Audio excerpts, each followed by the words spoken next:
Sebelumnya, perkenalkan nama saya Christopher Lido dengan NIM 24237621008. Saya dari kelas 2 UPWD. Di sini saya akan menjelaskan materi tentang pendapatan penjualan. Yang pertama, prinsip pengakuan pendapatan dalam usaha perjalanan wisata. Pendapatan penjualan adalah seluruh penerimaan yang diperoleh perusahaan dari aktivitas penjualan barang atau jasa. Dalam usaha perjalanan wisata, pendapatan biasanya berasal dari penjualan paket wisata, tiket, jasa pemandu, dan layanan tambahan lainnya. Prinsip pengakuan pendapatan dalam akuntansi mengacu pada kapan pendapatan tersebut diakui atau dicatat dalam laporan keuangan. Berdasarkan standar akuntansi keuangan atau SAK, pendapatan diakui ketika yang pertama, terdapat kemungkinan besar manfaat ekonomi akan diperoleh perusahaan. Yang kedua, jumlah pendapatan dapat diukur dengan andal.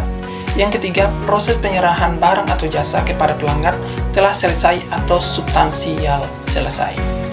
Dalam konteks usaha perjalanan wisata, pendapatan biasanya diakui saat jasa perjalanan telah diberikan kepada pelanggan, misalnya setelah paket visa selesai dijalankan atau tiket sudah digunakan.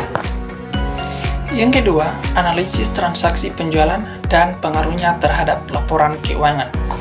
Transaksi penjualan yang terjadi akan memengaruhi laporan keuangan, khususnya pada laporan laba rugi atau sebagai pendapatan dan neraca atau penambahan kas atau piutang. Jika penjualan dilakukan secara tunai, kas akan bertambah. Jika secara kredit, piutang usaha akan bertambah.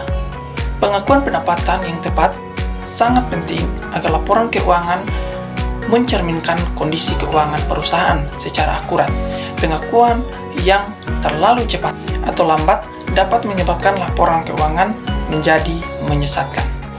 Baik, setelah sekian penjelasan yang sudah dipaparkan, mari kita membahas sebuah soal, yaitu PT Wisata Sejahtera menjual paket wisata ke Bali seharga 10 juta kepada pelanggan. Pelanggan membayar tunai dan perjalanan akan dilakukan minggu depan.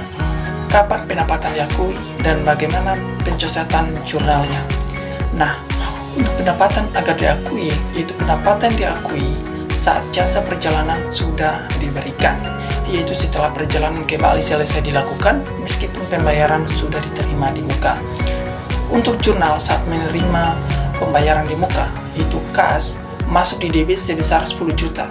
Pendapatan diterima di muka, masuk di kredit sebesar 10 juta.